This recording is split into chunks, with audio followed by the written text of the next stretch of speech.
laughed at you if you had told them a decade ago that they could hear Chris Rock's life advice and success. The internet has made it easier than ever to know just about anything you want. So with all this content and information available, how did you know which ones to learn from and which ones are actually real? Lucky for you, Mana member, we've produced a list of life advices and success of Chris Rock. However, remember that while the first step is completing any of these amazing courses, the second and possibly more important step is taking action, even if it's imperfect action. It seems rather apropos that Chris Rock's first stand-up special in 10 years, Tambourine, opens with a refrain from Thundercat's song, Them Change Us. With echoes, nobody move, there's blood on the floor, and I can't find my heart. Simply put, Rock's decade-long absence from the stage felt as dire of a condition as losing a vital organ. While many outlets have been chosen to focus on Rock's best jokes from his Netflix return, we couldn't help being struck by the pieces of wisdom in between the punchlines. Although many of the topics stem from Rock's own experiences, there's a transcendent universality with how he views the world. If you're wary of gurus but love comedians, here are the best pieces of life advice from Chris Rock's new Netflix stand-up special, Tambourine.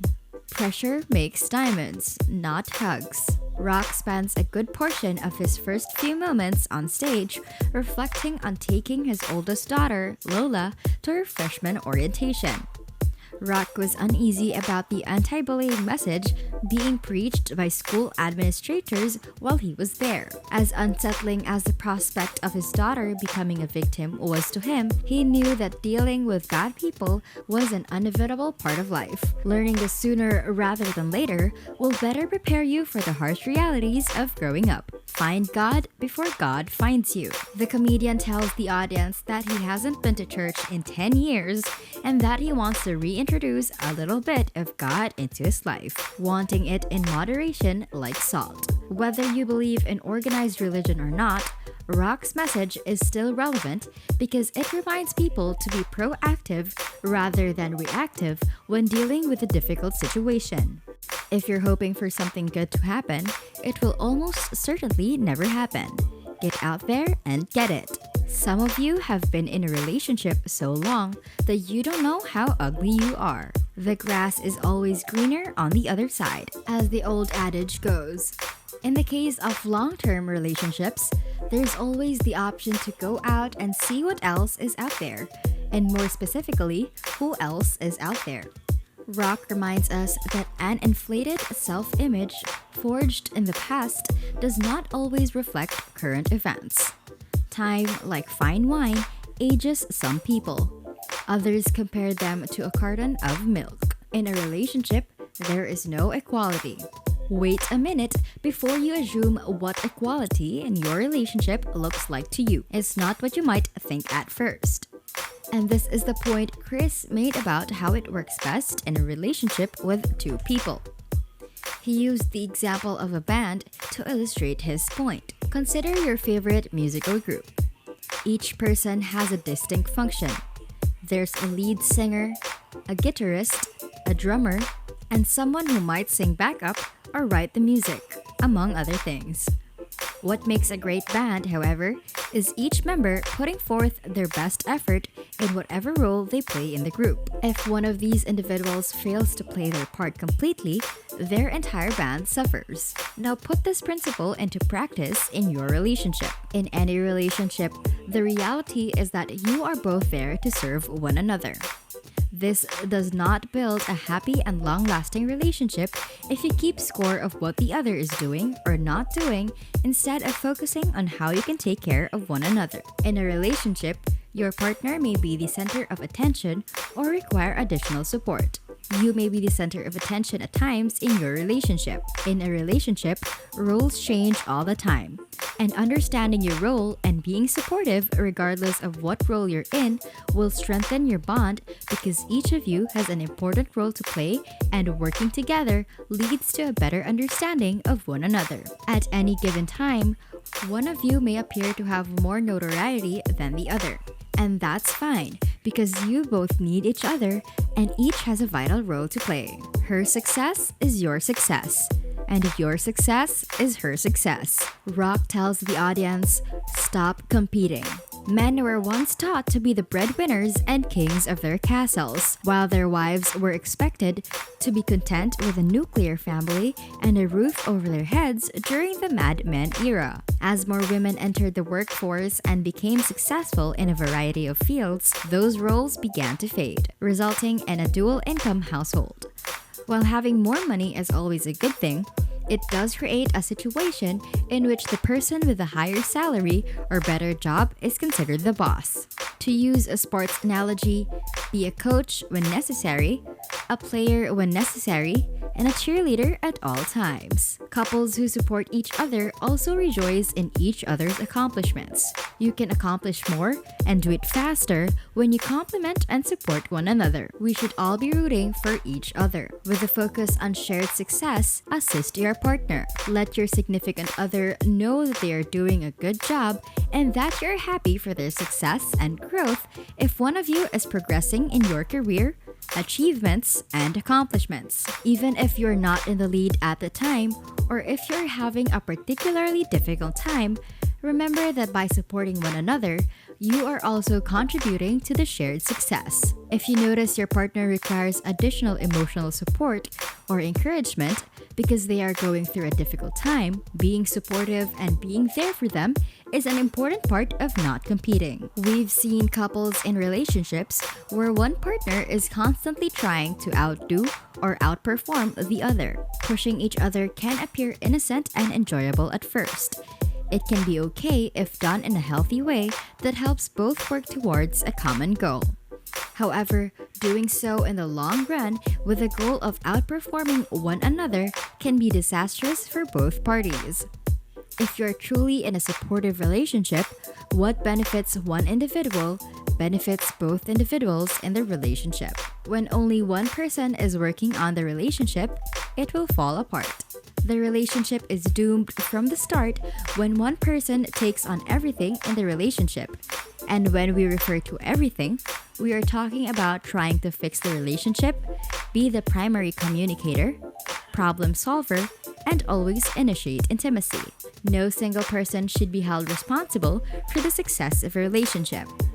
Successful relationships require two working partners who are committed to building something substantial together.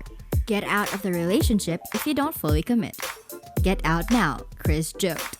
Because if you aren't committed, you are wasting both your and the other person's time. Don't give up on your partner's intimacy. Take good care of each other. To different people, intimacy means different things.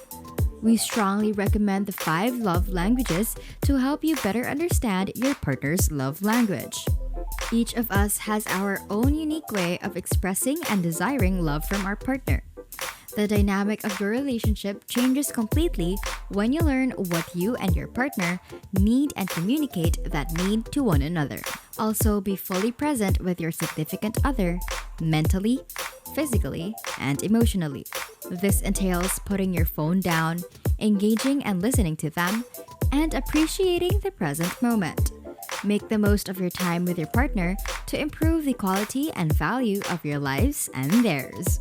When you're in a band, sometimes you're on lead and sometimes you're on tambourine. Chris Rock explains why he named his comedy special after a musical instrument to those who are curious. When you're in a band, you're on lead at times and tambourine at other times. And if you're playing the tambourine, make sure you're playing it correctly. No one wants to see a mad tambourine player, so play it with a smile. This idea clarifies the previous sentiment that relationships should not be based on competition. While we'd all like to think we can play that rock star solo, the person shaking that jingle bells of percussion is just as important. Every problem you have today, you had when you met.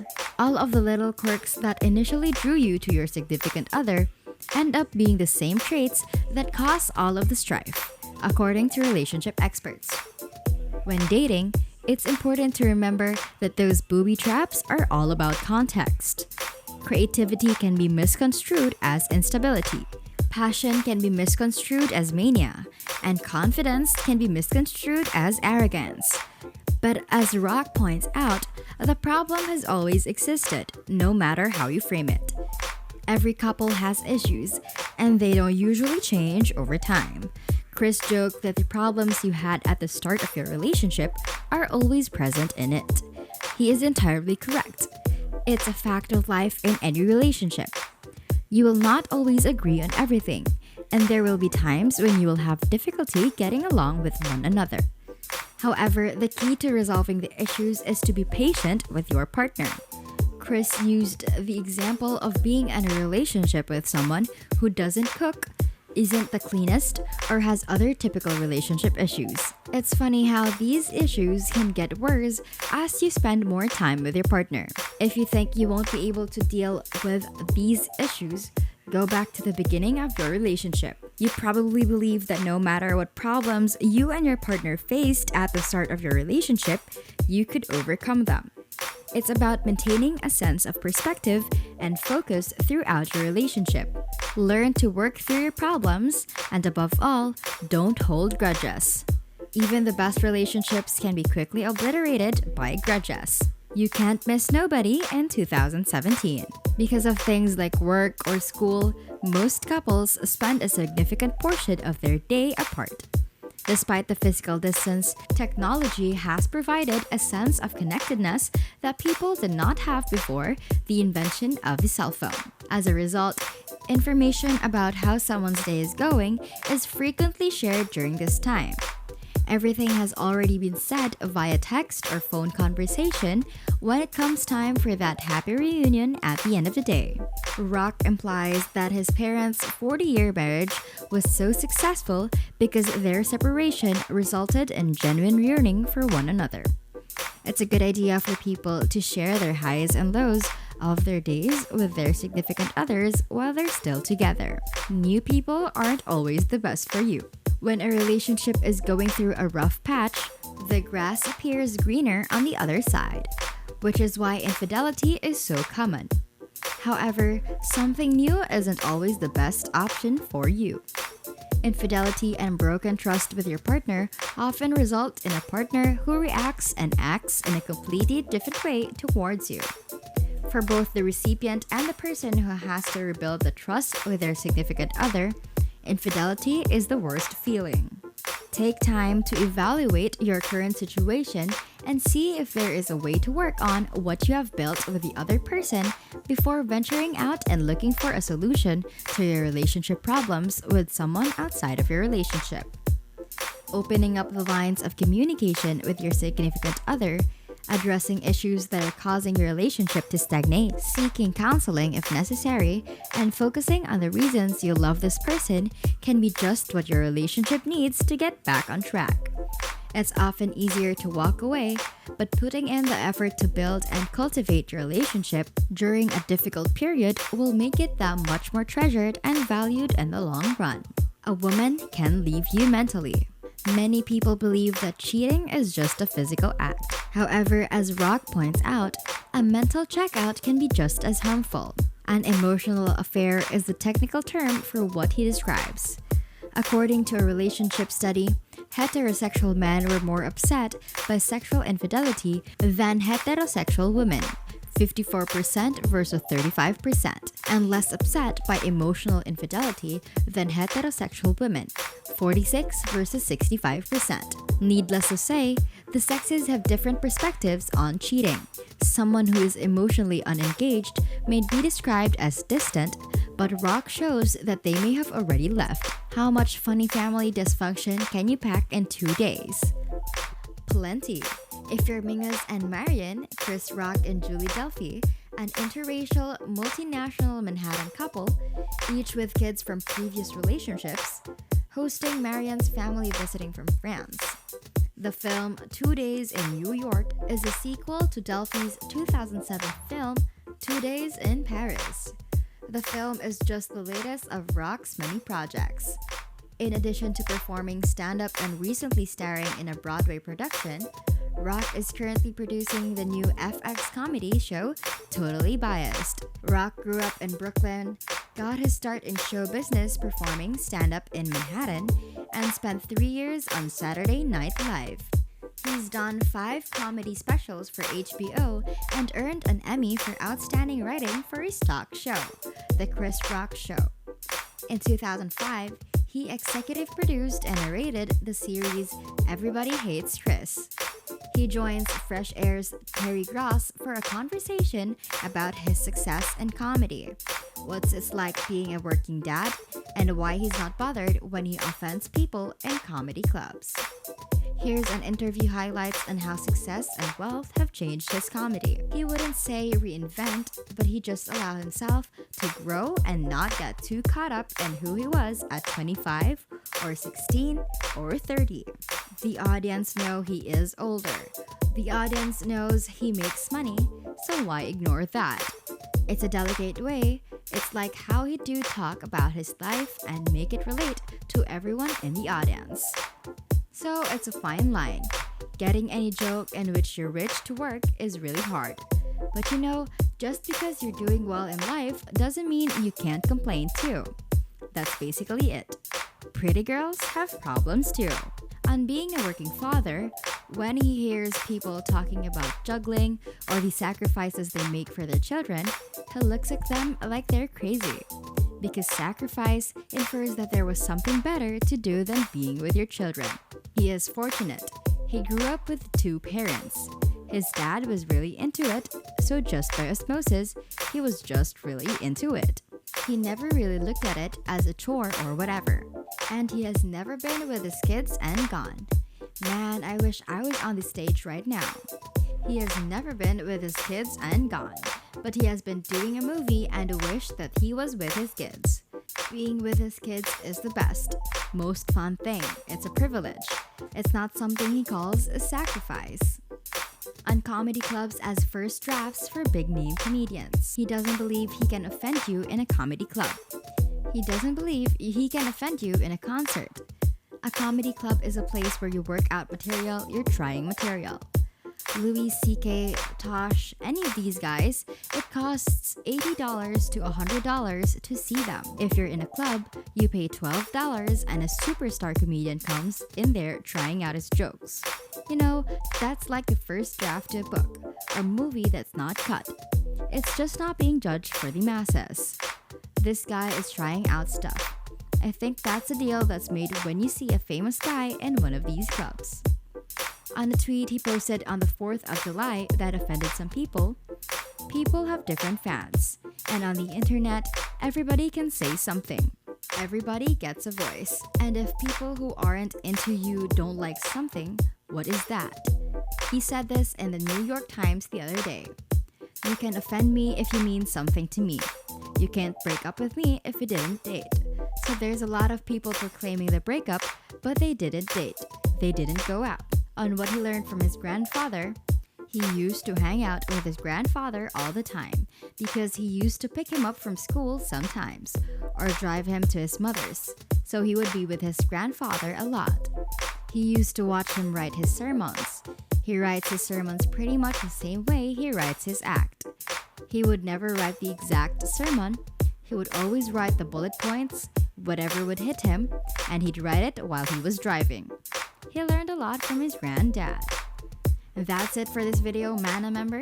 Remember to subscribe to our channel, and if you feel like we've delivered value, please share this video with one person. That's right, just one person as a token of your appreciation for the hard work we put together into making content that educates and helps you on your mission of building your own fortune. Remember, you can watch video after video, but it isn't until you actually take action that you'll start to see results. See you soon!